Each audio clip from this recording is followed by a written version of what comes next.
عليه ونعوذ بالله من شرور أنفسنا ومن سيئات أعمالنا من يهده الله فلا مضل له ومن يضلله فلا هادي له ونشهد أن لا إله إلا الله وحده لا شريك له ونشهد أن سيدنا وسندنا وحبيبنا ومولانا محمدا عبده ورسوله أرسله الله تعالى إلى كافة الناس بشيرا ونذيرا وداعيا إلى الله بإذنه وسراجا منيرا أما بعد فقد قال الله تبارك وتعالى أعوذ بالله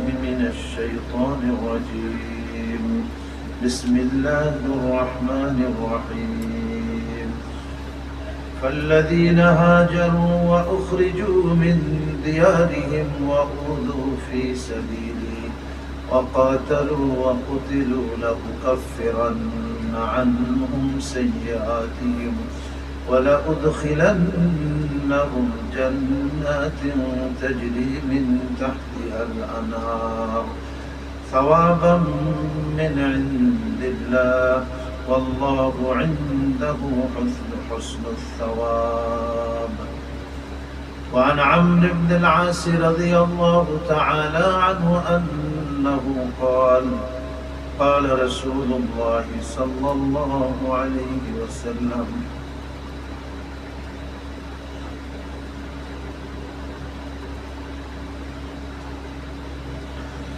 أما علمت يا عمرو إن الإسلام يهدم ما كان قبله وإن الهجرة تهدم ما كان قبلها وإن الحج يهدم ما كان قبله رواه مسلم.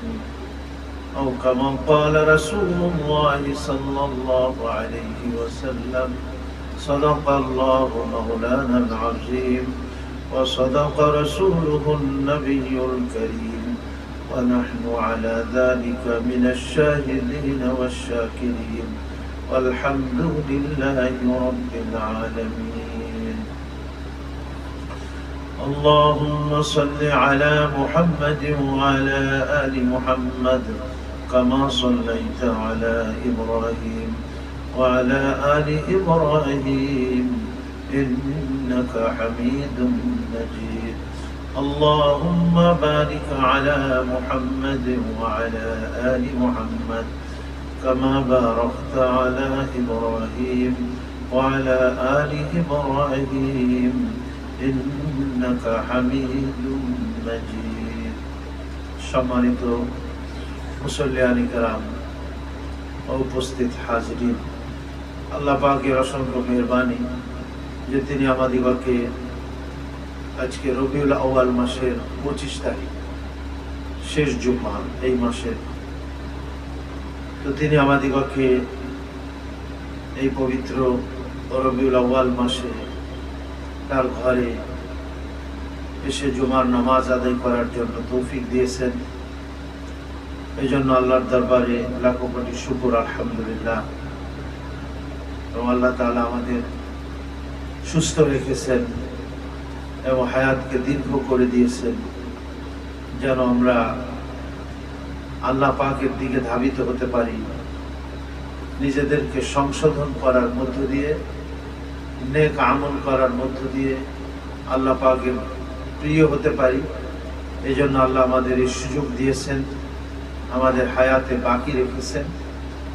এই জন্য প্রত্যেকের শুকর আদায় করা উচিত এবং আল্লাহ যা আমাদের থেকে চাচ্ছেন যে আমরা ভালো কাজে, নেকির কাজে, ঈমান এবং আমলের দিকে ধাবিত হই, তার জন্য আমরা চেষ্টা করি। যাক, রবিউল আউয়াল মাস শেষ সপ্তাহ আজকে। এই জন্য চেয়েছিলাম যে রাসূল করিম আলাইহিস সালামের সিরাত থেকে আমরা কিছু আলোচনা করব। তো তার সিরাতের মধ্যে অন্যতম হলো হিজরতের ঘটনা। যে আল্লাহ তাআলা কোরআনে পাকের মধ্যে আলোচনা করছেন, বারবার হিজরতের কথা বলেছেন আল্লাহ তাআলা। এই হিজরত নিয়ে আমরা কিছু আলোচনা করতে পারি। আসলে নবীজির জীবনের প্রত্যেকটি ঘটনা আমাদের জন্য দিক নির্দেশক, বা আমাদের জন্য সেখানে উপদেশ রয়েছে, শিক্ষা রয়েছে। এই জন্য নবীজির প্রত্যেকটি ঘটনা, জীবনের প্রত্যেকটি ঘটনা থেকে আমাদেরকে শিক্ষা গ্রহণ করতে হবে এবং আমাদের উপদেশ গ্রহণ করতে হবে, এবং নবীজির সিরাতকে আমাদের সার্বিক জীবনে বাস্তবায়ন করতে হবে। তাহলেই আল্লাহ পাক আমাদেরকে কামিয়াবি দান করবেন, সফলতা দেবেন। এই জন্য নবীজির জীবনই হলো আল্লাহ পাকের কাছে সব থেকে গ্রহণযোগ্য। নবীজির সিরাত, তার আখলাক, তার কার্যকলাপ, তার চাল চলন, আচার ব্যবহার, মুআমালা, মুআশারা, এগুলি হলো আমাদের জন্য নমুনা বা আমাদের জন্য আদর্শ, যেটা আল্লাহ তাআলা বলে দিয়েছেন, লাকাদ কানা লাকুম ফি রাসূলিল্লাহি উসওয়াতুন হাসানাহ। নিশ্চয় আমি তোমাদের জন্য আল্লাহর রাসূলের মধ্যে উসওয়ায়ে হাসানা রেখেছি, মানে উত্তম আদর্শ রেখেছি। এজন্য নবীজির প্রত্যেকটি জীবনের ঘটনা বা তার কার্যকলাপ, এগুলি আমাদের জন্য উসওয়া, আমাদের জন্য আদর্শ। আমরা এর থেকে শিক্ষা নিতে পারি।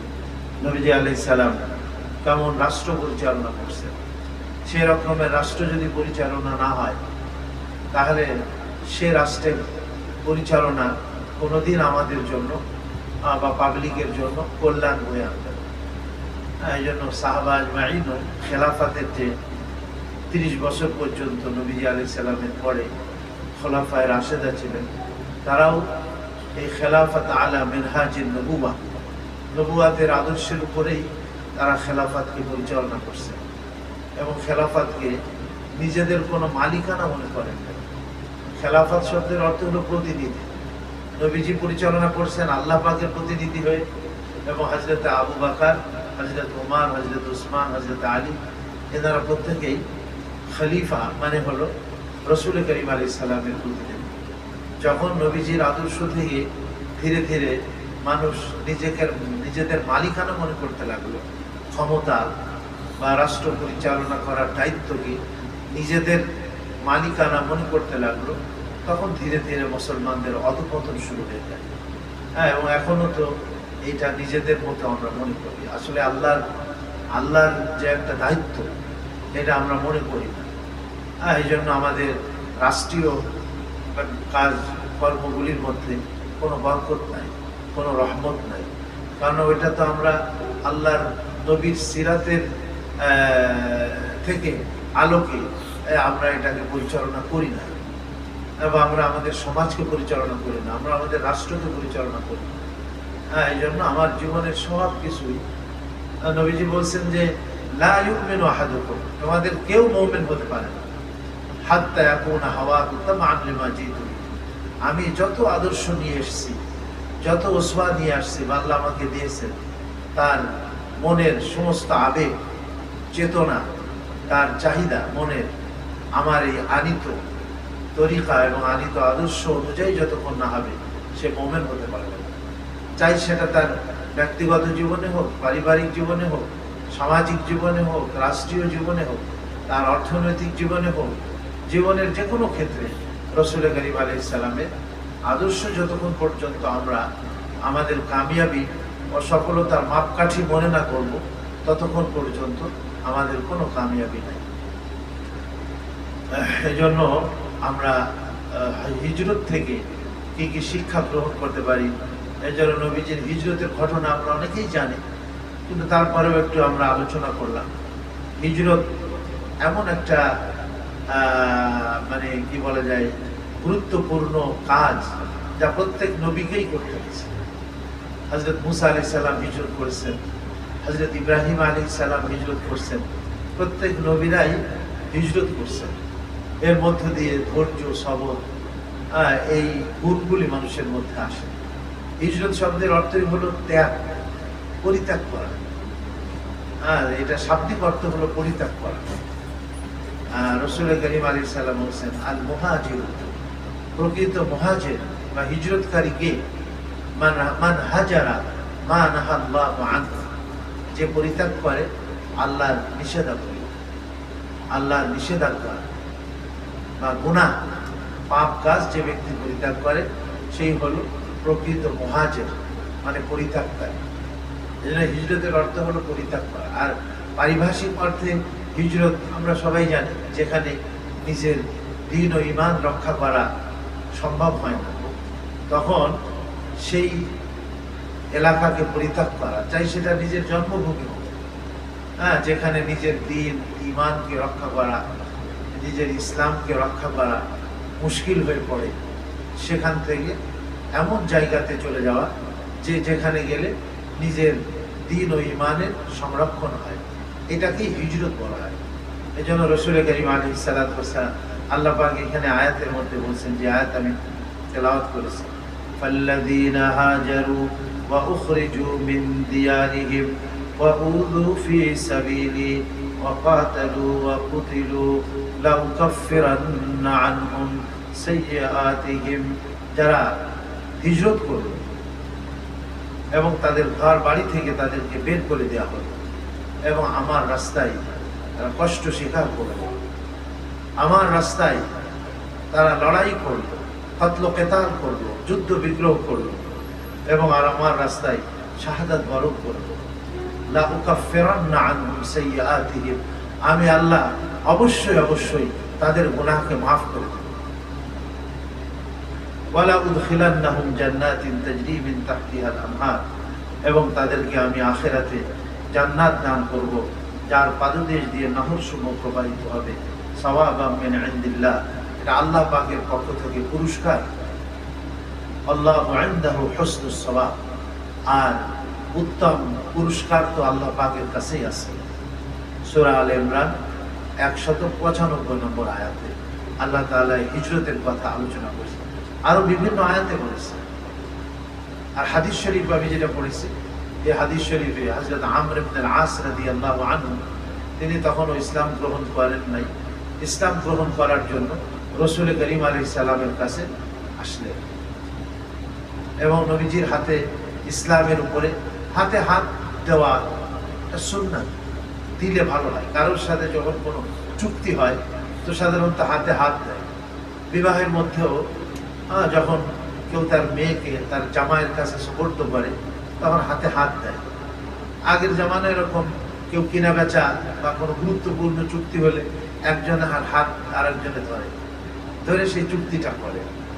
তো এরকম ইসলাম যারা গ্রহণ করতো তারাও এমনি নবীজির কাছে এসে কলেমা পড়লে বা নবীজির কাছে আসা ছাড়াই কেউ যদি কলেমা পড়ে নেয় নিজের অন্তঃকরণ থেকে এবং এই কথা স্বীকার করে নেয় যে আল্লাহ ছাড়া কোনো মাবুদ নেই এবং হযরত মুহাম্মদ সাল্লাল্লাহু আলাইহি ওয়াসাল্লাম আল্লাহ তাআলার বান্দা এবং তার রাসূল, এই কথা যদি সে দিলে বিশ্বাস করে এবং সাথে মুখে ইকরারও করে, মুখে স্বীকারও করে, তো সে মুসলমান হয়ে যায়। তো নবীজি আলাইহিস সালামের কাছে উনি আসলেন, এসে নিজের হাত, হুজুরও হাত বাড়িয়ে দিয়েছে, কিন্তু উনি হাত বাড়িয়ে আবার হাতটাকে ক্লোজ করেছে, টান দিয়েছে। তো নবীজি আলাইহিস সালাম জিজ্ঞাসা করলেন যে, হে আমর ইবনে আল-আস, উনি তো পরে প্রসিদ্ধ সাহাবী হয়েছেন, তুমি কেন তোমার হাতকে টান দিলে? উনি বললেন যে, ইয়া রাসূলুল্লাহ, আমি শর্ত করতে চাই। তো ইসলাম গ্রহণ করার বাবা শর্ত কি? বলে, আমি শর্ত করতে চাই, আমি যদি ইসলাম গ্রহণ করি তাহলে আল্লাহ কি আমার পিছনের সকল গুনাহকে মাফ করবেন? তো উনি দ্বিধাদ্বন্দ্বের মধ্যে পড়ে গেছে। তা আমি আপনার সাথে এই শর্ত করতে চাই যে আমি যদি ইসলাম গ্রহণ করি আল্লাহ পাক আমার পিছনের সকল গুনাহকে মাফ করবেন কি?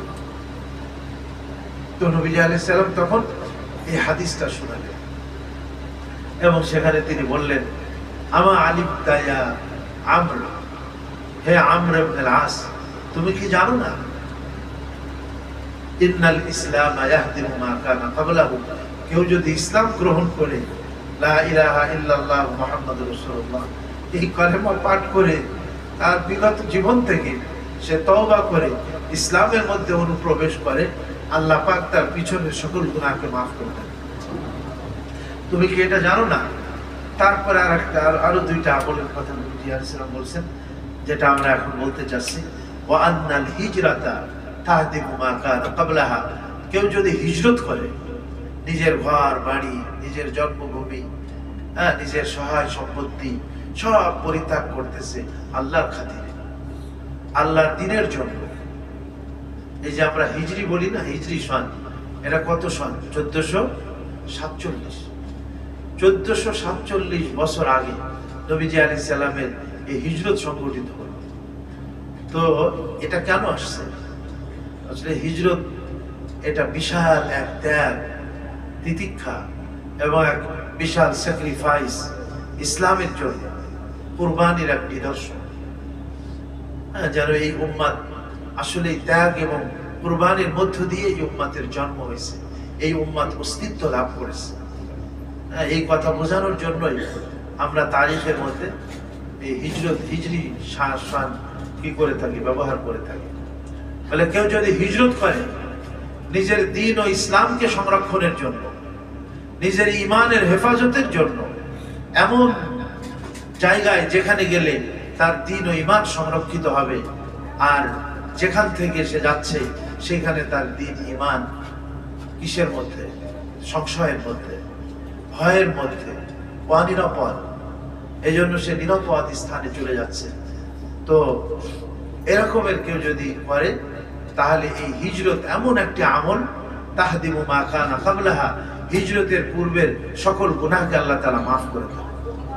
এই জন্য মুহাজিরিন যারা, তাদের কত সম্মান আল্লাহ পাকের কাছে, কত ইজ্জত।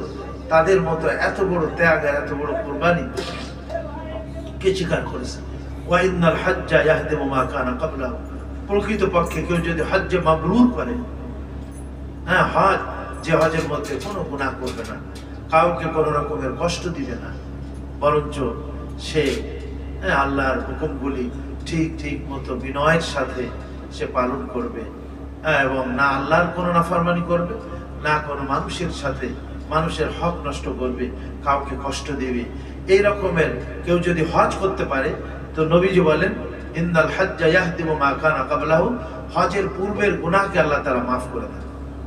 হ্যাঁ, যদি হুকুকুল ইবাদ নষ্ট করে তাহলে তো সে হুকুকুল ইবাদ আদায় করতে হবে, অথবা তার কাছে গিয়ে ক্ষমা চাইতে হবে। বাকি আল্লাহর হক যদি সে নষ্ট করে থাকে, সেগুলি আল্লাহ পাকে হজের বরকতে মাফ করে দেন। যাক, মদিনায় হিজরতের পূর্বে বলা হয়েছে রাসূল করিম আলাইহিস সালাম সাহাবায়ে কেরামের যখন নাকি দুঃখ কষ্ট আর কাফের কর্তৃক, মুশরিক কর্তৃক নির্যাতন এর সীমা ছাড়িয়ে গেল এবং সাহাবায়ে কেরাম বরদাস্ত করতে পারতেছিলেন, এত জুলুম, এত অত্যাচার, যে আগুনের মধ্যে আগুন জ্বালিয়ে সে আগুনের মধ্যে তাদেরকে টানা হেঁচড়া করা হচ্ছে, তাদের শরীরের রক্ত আর মাংস গলে ওই আগুন নিভে যাচ্ছে, এরকমের একটা অবস্থা ছিল। এবং যখন তাদের উত্তপ্ত বালুকার মধ্যে চিৎ করে শুয়ে দিয়ে বুকের মধ্যে বিশাল প্রস্তর খণ্ড চাপিয়ে দিয়ে তাদেরকে বলা হতো যে তুমি ইসলাম ছেড়ে দাও, এইরকমের জুলুম আর অত্যাচার করা হতো। তো রাসূল করিম আলাইহিস সালাম তাদেরকে অনুমতি দিয়েছিলেন যে হাবশাতে হিজরত করার জন্য। তো হাবশার প্রথম হিজরত, এটা নবুয়াতের পঞ্চম বর্ষে, নবুয়াতের পঞ্চম বর্ষে হযরত উসমান রাদিয়াল্লাহু আনহুর নেতৃত্বে 12 জন পুরুষ এবং 4 জন নারী, এই ছোট্ট ক্ষুদ্র একটা কাফেলা, তারা হাবশাতে হিজরত করে। এবং পরের বছর নবুয়াতের 6ষ্ঠ বছর যখন, তখন হযরত জাফর ইবনে আবি তালিব রাদিয়াল্লাহু আনহুর নেতৃত্বে নারী পুরুষদের প্রায় 100 জনের একটা দল, তারা এই হাবশায় হিজরত করেন। এবং সেখানে যে ঘটনা ঘটছে তারা ফিরিয়ে আনার জন্য চেষ্টা করছে, কিন্তু বাদশাহ এদের বক্তব্য শুনেছে এবং বাদশার কাছে এটা সত্য মনে হয়েছে। এই জন্য সে কাফেরদেরকে সমস্ত উপঢৌকনগুলি ফেরত দিয়ে তাদেরকে ব্যর্থ করে দিয়েছে এবং বলছে যে তোমরা আমাদের দেশে অবস্থান করো।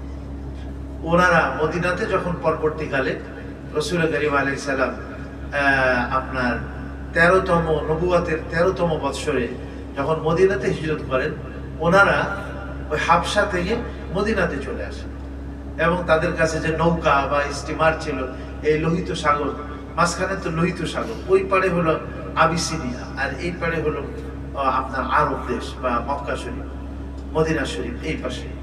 তো তারা ওখান থেকে হিজরত করে আবার মদিনা শরীফে চলে আসে। যাক, রাসূল করিম আলাইহিস সালাম রবিউল আউয়াল মাসের প্রথম তারিখ এবং নবুয়াতের 13তম বৎসর ছিল, সোমবার ছিল। এই দিন নবীজি আলাইহিস সালাম মদিনার থেকে হিজরত শুরু করেন এবং 7 দিন ব্যাপী রাসূল করিম আলাইহিস সালামের এই হিজরতের সময়কাল ছিল। এবং 8 রবিউল আউয়াল সোমবার কুবাতে রাসূল করিম আলাইহিস সালাম পৌঁছে যান। এই দীর্ঘ 1 সপ্তাহ পর্যন্ত রাসূল করিম আলাইহিস সালাম মক্কা শরীফ থেকে মদিনা শরীফের এই যে দীর্ঘ পথ তিনি অতিক্রম করছেন। এবং কেউ বলছেন যে মক্কা কুবাতে তিনি 4 দিন ছিলেন, তারপরে মদিনা শরীফে গেছেন। আবার কেউ বলেন যে কুবাতে উনি 14 দিন অবস্থান করছিলেন, তারপরে উনি মদিনা শরীফে কুবার থেকে গিয়েছেন। যাই হোক, হিজরতের 2 বছর আগে অর্থাৎ নবুয়াতের 11তম বৎসর ছিল। আকাবা নামক জায়গা, মক্কা শরীফে মিনার কাছে আকাবা নামক জায়গাতে, সেখানে 6 জন আপনার মদিনা শরীফের লোক, আনসার গোত্র বলে ওদেরকে, মদিনা শরীফের, সেটা হলো আপনার আওস খাজরাজ, এই 2টা গোত্র ছিল মদিনাতে প্রসিদ্ধ। তারা মুশরিক ছিল আর বাকিরা ইহুদি ছিল। আওস এবং খাজরাজ এই 2 গোত্রের লোক তারা হজ করতে আসতো। এবং এই আপনার নবুয়াতের 11তম বৎসরে এসে 6 জন লোক তারা রাসূল করিম আলাইহিস সালামের সন্ধান পেয়ে যায়। তারা ইহুদিদের কাছে শুনতো যে আখিরি জামানার একজন নবী আসবে এবং তিনি সত্য নবী হবেন। তো ইহুদিদের কথা তারা বিশ্বাস করত, কারণ ইহুদিরা আসমানি কিতাব তাওরাত, এই আসমানি কিতাব ছিল তাদের কাছে। তো এরা চিন্তা করলো ইহুদিদের সাথে আর আউস খাজরাজ এদের সাথে কিন্তু ঝগড়া চলতো, যুদ্ধ বিগ্রহ হইতো। তো এরা চিন্তা করলো সেই যুদ্ধে ইহুদিদের প্রায় পরাজিত হতো ইহুদিরা। তখন ইহুদিরা বলতো যে শেষ জামানার নবী আসতেছে, তো এই নবীকে আমরা গ্রহণ করব, আমরা বরণ করব। তখন যুদ্ধে ওই নবীর সাথে মিলে আমরা যুদ্ধ করব, তোমাদেরকে পরাজিত করব। তখন আউস এবং খাজরাজের লোকেরা সংকল্প করলো ইহুদিদের আগে কি করে আমরা সেই নবীর সাথে যুক্ত হতে পারি, এই এক চিন্তা ওদের মধ্যে ছিল। তো ওরাও মনে মনে সন্ধানে ছিল যে আখিরি জামানার কোন নবীর সন্ধান যদি আমরা পেয়ে যাই তাহলে অবশ্যই আমরা তাকে বরণ করে নেব। এই জন্য নবুয়াতের 11তম হিজরিতে এসে এই একটা ক্ষুদ্র দল মদিনা শরীফ থেকে 6 জনের আকাবা নামক স্থানে তারা রাসূল করিম আলাইহিস সালামের সাক্ষাৎ পায়।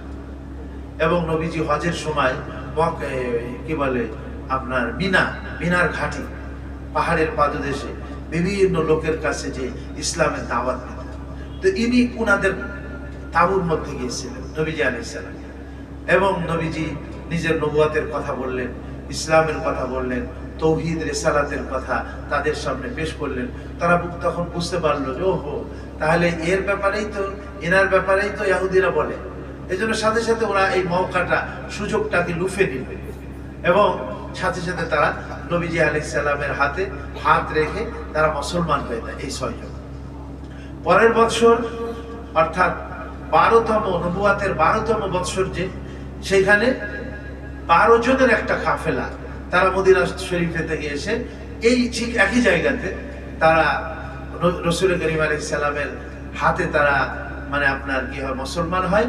এবং তারা তখন বলে যে হে আল্লাহর রাসূল, আমরা যেহেতু আপনার হাতে বায়াত হয়েছি এবং আমরা ইসলাম গ্রহণ করেছি, আপনি যদি মদিনাতে আসেন তাহলে আমরা আমাদের সর্বস্ব দিয়ে আপনাকে কি করব, সাহায্য সহযোগিতা করব, নুসরত করব, তার থেকে আনসার।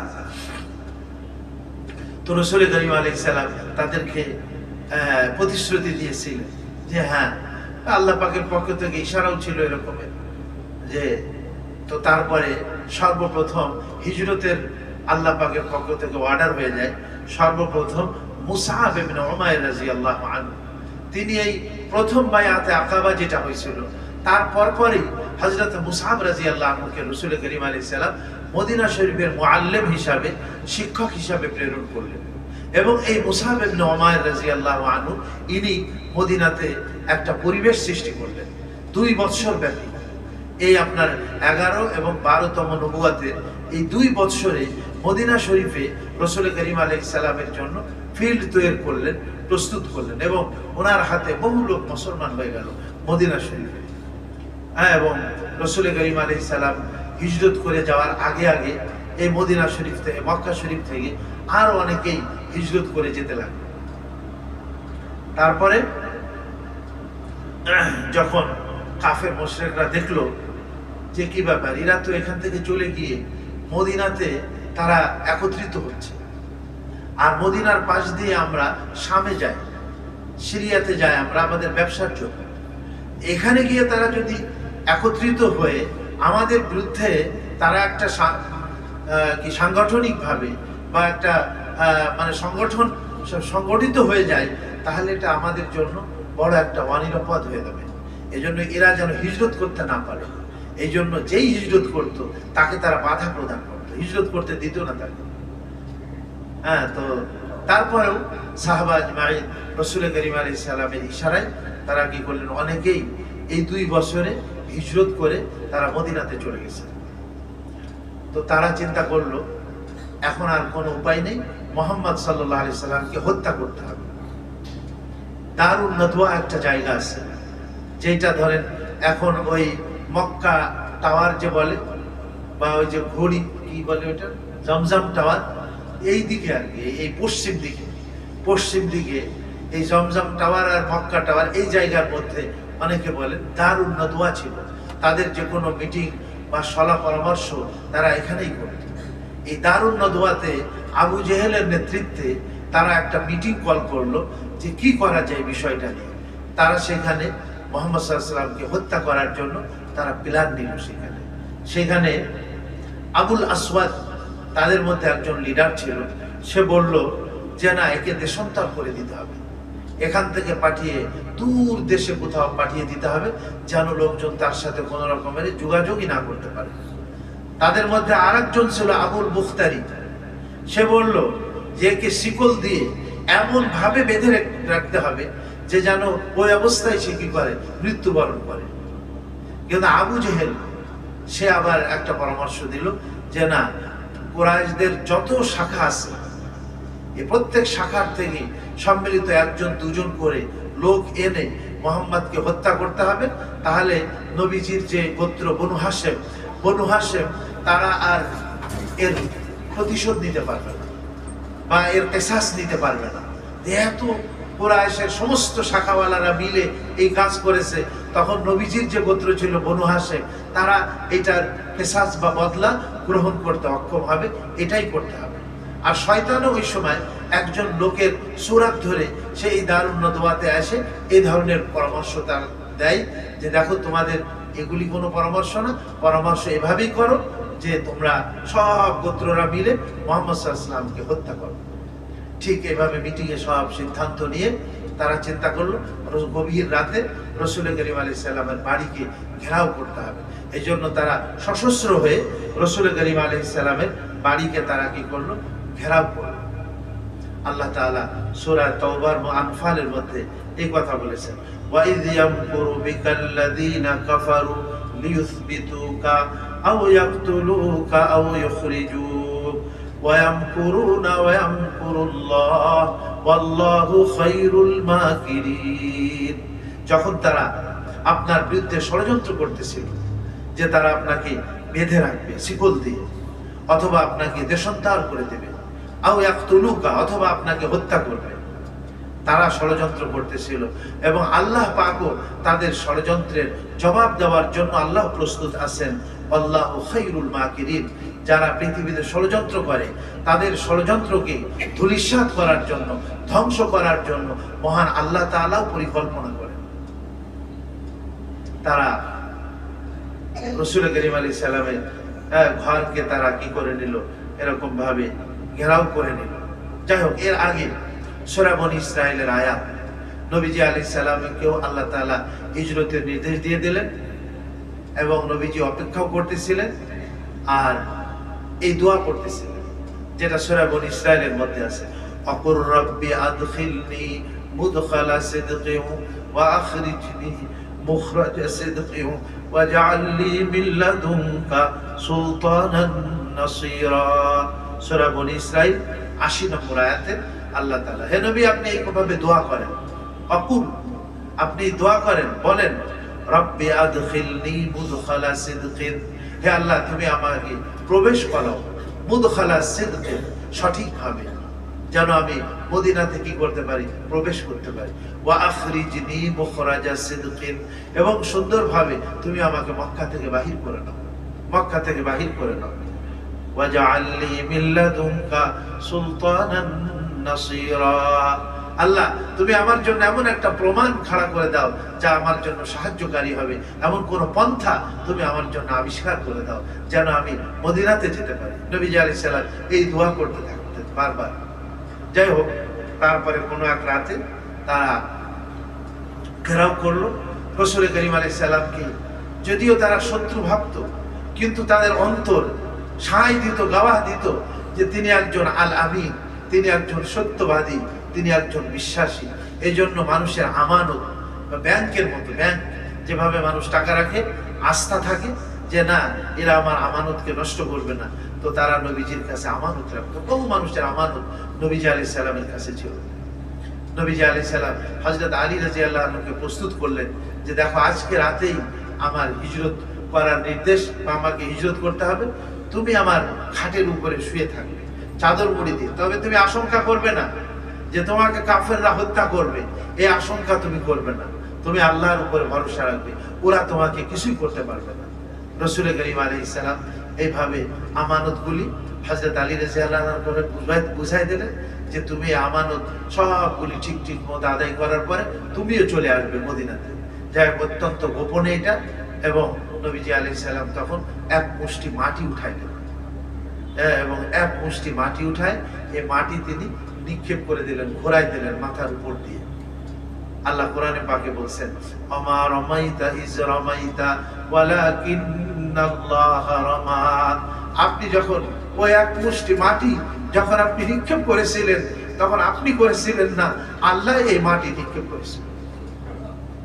এবং তিনি রাত 12টার পর তাদের ওই বেষ্টনী, শত মানুষের বেষ্টনী, সশস্ত্র বেষ্টনী ভেদ করে তিনি যে বের হয়ে গেলেন, তারা একেবারে বুঝতেই পারল না, তারা বুঝতেই পারল না। সকালের দিকে যখন লোকেরা আসলো, তখন বলে তাদের মধ্যে থেকে কেউ বলে, আরে তোমরা এখানে কেন দাঁড়ায় রয়েছো? তো বলে যে আমরা মুহাম্মদ সাল্লাল্লাহু আলাইহি ওয়াসাল্লামকে হত্যা করব, সকালে এই জন্য দাঁড়ায় আছে। আরে বলে যে মুহাম্মদ সাল্লাল্লাহু আলাইহি ওয়াসাল্লাম তো বের হয়ে চলে গেছে এখান থেকে। হ্যাঁ, বলে তোমাদের মাথার মধ্যে হাত দাও, দেখবা যে মাটি। সত্যি তারা দেখতে পারলো তাদের মাথার মধ্যে মাটি, এবং তাদেরকে বোকা বানিয়ে রাসূল করিম আলাইহিস সালামকে আল্লাহ তাআলা পার করিয়ে নিয়ে গেছে। সুবহানাল্লাহ। কাদেরে মুতলাক তুদারি হর চেখাহি আকুনি, কাদেরে মুতলাক তুদারি হর চেখাহি আকুনি, মুরদারা জিন্দা কুনি তু জিন্দারা মুরদা কুনি। রাসূল করিম আলাইহিস সালাম হযরত আবু বকর রাদিয়াল্লাহু আনহুর কাছে আসলেন, যে আবু বকর আল্লাহ পাকের অর্ডার হয়ে গেছে। হযরত আবু বকরও নবীজি আলাইহিস সালামকে বলতেন যে ইয়া রাসূলুল্লাহ, যখন আপনি হিজরত করবেন মক্কা থেকে আমাকে সাথে নিয়ে, আমি আপনার সাথে হিজরত করতে গর্বিত হব, আমি আমাকে নিয়ে।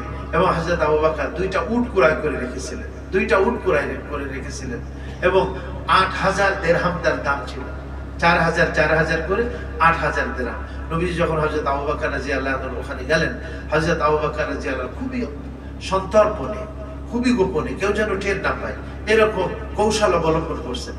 এবং তখন হযরত আবু বকর রাদিয়াল্লাহু আনহু বললেন, ইয়া রাসূলুল্লাহ, আমি তো পূর্বের থেকেই প্রস্তুত আছি, এবং আমি এই উট খাইয়ে একে কি বলে ভালো খাদ্য খাবার খাইয়ে একে আমি তাজা করে রেখেছি, এই উটে আপনি কি করবেন, সফর করবেন, আমি একটা আর আপনি একটা, আপনাকে এটা হাদিয়া করলাম। রাসূল করিম আলাইহিস সালাম এইখানে এই হাদিয়া নিতে উনি অস্বীকার করলেন।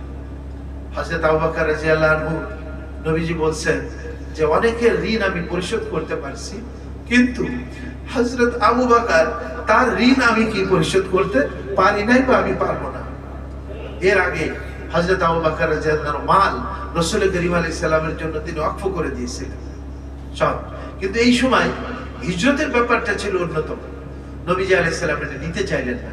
নবীজি আলাইহিস সালাম বললেন যে ঠিক আছে, তুমি আমার কাছে একটা উট বিক্রি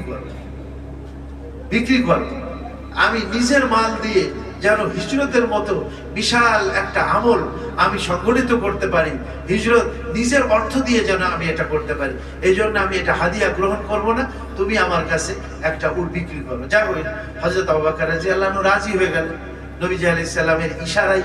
তো হযরত আবু বকর প্রস্তুত, জীবন উৎসর্গকারী।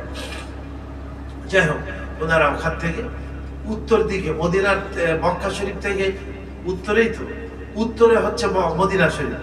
ওনারা উত্তর দিকে না গিয়ে একটা কৌশল ছিল, ওনারা মক্কা শরীফ থেকে দক্ষিণে 3 মাইল দূরে গারে সাওর, অনেক উঁচু পাহাড়টা, এবং সেই পাহাড়ের চূড়ায় উঠতে রাস্তা কিন্তু অনেক আঁকাবাঁকা। অনেক হাজী সাহেবরা এখনো পর্যন্ত সেখানে ওঠে। এই গারে সাওরের মধ্যে রাসূল করিম আলাইহিস সালাম সেখানে কি করলেন, সেখানে অবস্থান করলেন, এবং এই 3 মাইল সেই গারে শহরের মধ্যে 3 দিন পর্যন্ত অবস্থান করছেন। হযরত ওই গারে শহরের মধ্যে অনেকগুলি গর্ত ছিল, অনেকগুলি গর্ত। হযরত আবু বকর সিদ্দিক রাদিয়াল্লাহু আনহু নিজের অতিরিক্ত কাপড় ছিঁড়ে তার টুকরাগুলি দিয়ে গারে শহরের সেই ইয়েগুলি বন্ধ করছিলেন, দরজাগুলি বা ছিদ্রগুলি বন্ধ করছিলেন। 2টা ছিদ্র এমন ছিল যা উনি বন্ধ করতে পারছিলেন না। নিজের 2 পায়ের বৃদ্ধা আঙ্গুল দিয়ে ওই গর্তকে উনি গিয়ে আটকিয়ে রাখছিলেন, এবং নবীজি ওটাকে পরিষ্কার করে হযরত আবু বকর রাদিয়াল্লাহু আনহু নবীজিকে বললেন নামতে। নবীজি আলাইহিস সালাম নামছেন, এবং নবীজি হযরত আবু বকর রাদিয়াল্লাহু তাআলা আনহু রানের উপরে তিনি আরাম করতেছিলেন। এত ক্লান্ত হয়ে পড়েছেন, হুজুরের ঘুম চলে আসছে। কিন্তু বছরে হযরত আবু বকর রাদিয়াল্লাহু আনহু পায়ের মধ্যে কোনো বিষাক্ত প্রাণী, সাপ, বিচ্ছু এ জাতীয় কোনো বিষাক্ত প্রাণী ওনার পায়ে কিন্তু কি করেছে, কামড় মেরেছে, দংশন করেছে, বিষ চলে আসছে। উনিও এরকম, যতই শরীরে ওনার কি বিষ ছড়িয়ে পড়তেছে, জ্বালা পোড়া শুরু হয়ে গেছে, কিন্তু হযরত আবু বকর নড়তেছেন না। কেন? আল্লাহর নবীর আরামের ব্যাঘাত হবে বিধায় এত খেয়াল রাখতেন। তো কি হলো, উনি ব্যথার যন্ত্রণায় ওনার চোখের থেকে পানি বের হলো, এবং গরম কয়েক ফোঁটা পানি রাসূল করিম আলাইহিস সালামের চেহারার মধ্যে পড়ল। হুজুরের ঘুম ভেঙে যায় এবং বললেন যে আবু বকর, কি ব্যাপার, তুমি কাঁদছো কেন? বলে, ইয়া রাসূলুল্লাহ, আমার পায়ের মধ্যে হয়তো কোনো বিষাক্ত প্রাণী দংশন করেছে, আমার শরীরে খুব জ্বালা পোড়া হয়েছে, কিন্তু আমি আপনার ঘুমের ব্যাঘাত হবে বিধায় আমি শরীর কি আমার রান নাড়াচাড়া করি নাই, আপনার কি হবে, আপনার বিশ্রামের ব্যাঘাত হবে।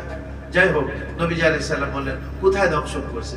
হুজুর নিজের থুতু মুবারক একটু নিয়ে ওই দংশিত স্থানে সেখানে থুতু লাগাই দিলেন। হযরত আবু বকর বললেন যে কেমন যেন মনে হলো, সাথে সাথে ওই বিষ আমার শরীর থেকে নেমে গেল। সুবহানাল্লাহ। যাক, তো সেখানে হযরত আবু বকর রাদিয়াল্লাহু আনহুর ছেলে আব্দুল্লাহ ইবনে আবু বকর ছিলেন, এবং উনি মক্কা থেকে তিনি বিভিন্ন অবস্থা এগুলি কি করে আপনার তথ্য এগুলি সংগ্রহ করে নবীজি এবং আবু বকর রাদিয়াল্লাহু আনহুকে সরবরাহ করতেন রাতের গভীর আধারে। তারপরে হযরত আবু বকর রাদিয়াল্লাহু আনহুর একজন গোলাম ছিল, তার নাম ছিল আমির ইবনে ফুহাইরা।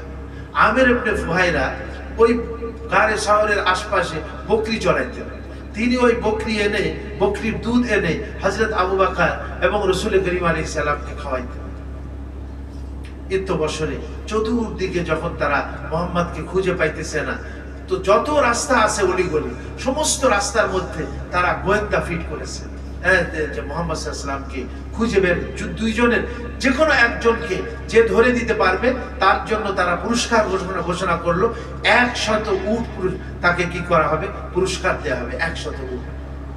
তো যাই হোক, এখানে তো অনেকে ঘটনা আমরা জানি। তো তারা চতুর্দিকে খোঁজাখুঁজি করে তারা ওই রাসূল যারা নাকি পারদর্শী ছিল, এই যে পায়ের চিহ্ন, পদচিহ্ন বিষয়ক বিশেষজ্ঞ যারা থাকে তারা এটা বুঝতে পারে যে এই দিক দিয়ে গেছে, পায়ের চিহ্ন দেখে একটা গ্রুপ তাদের মধ্যে, তারা এই গারে শহরের দিকে তারা কি করলো, গেল এবং যাওয়ার পরে ঠিক গারে শহরের উপরে যে গুহার মধ্যে নবীজি এবং আবু বকর রাদিয়াল্লাহু আনহু সেখানে আশ্রয় নিয়েছিলেন, ঠিক সেখানে তারা পৌঁছে গিয়েছে। হযরত আবু বকর রাদিয়াল্লাহু আনহু তার উপর থেকে তাদের আওয়াজও শুনতে পাইতেছে। হযরত আবু বকর রাদিয়াল্লাহু আনহু একটু ঘাবড়ে গিয়েছিলেন, বলেন যে ইয়া রাসূলুল্লাহ, তাদের পায়ের পা দেখা যাচ্ছে উপর থেকে, যদি তারা একটু নিচের দিকে তাকায় তাহলে তো আমাদেরকে দেখে ফেলবে বা আমরা ধরা পড়ে যাব। রাসূল কারীম আলাইহিস সালাম সান্ত্বনা দিয়ে বলেন, আল্লাহ কোরআনে পাকের মধ্যে বলেছেন, ইল্লা তানসুরুহু ফাকাদ নাসারাহুল্লাহ, তোমরা যদি তাকে সাহায্য না করো আল্লাহ সাহায্য করবেন তাকে। ইযা আখরাজাহুল লাযীনা কাফারু সানিয়া ইসনাইনি ইয হুমা ফিল গার, যখন তারা, আপনি তাদের মধ্যে থেকে দ্বিতীয় জন ছিলেন, আপনি যখন আপনারা দুজন গুহার মধ্যে অবস্থান করতেছিলেন, ইয ইয়াকুলু লিসাহিবিহি লা তাহজান ইন্নাল্লাহা মা'ানা, যখন আপনি আপনার বন্ধুকে বলতেছিলেন যে হে বন্ধু তুমি ঘাবড়ায়ও না, নিশ্চয়ই আল্লাহ তাআলা আমাদের সাথে আছেন। নবীজি বলেন, আবু বকর তুমি ঘাবড়ায়ও না, আল্লাহ তাআলা আমাদের সাথে আছেন। সুবহানাল্লাহ। হযরত আবু বকর রাদিয়াল্লাহু আনহু স্থির হলেন। আল্লাহ তাআলা বলেন, ফাআনজালাল্লাহু সাকিনাতাহু আলাইহি ওয়া আইয়াদাহু বিজুনুদিন লাম তারাওহা, আমি আল্লাহ আমার নবীর উপরে সাকিনা নাযিল করলাম, শান্তি এবং রহমত নাযিল করলাম তাদের উপরে। ওয়া আইয়াদাহু বিজুনুদিন, এবং এমন লস্কর ও সৈন্য দিয়ে আমি তাদেরকে সাহায্য করলাম যা তারা দেখতেছিল না। ওয়া জাআলা কালিমাতিল্লাযিনা কাফারুস সুফলা, কাফেরদের কালিমাকে আমি নিচু করে দিলাম। ওয়া কালিমাতুল্লাহি হিয়াল উলিয়া, এবং আমি আল্লাহর কালিমা যেটা সেটাই বলন্দ হবে এবং সেটাকে আমি আল্লাহ উঁচু করে দিলাম। সুবহানাল্লাহ।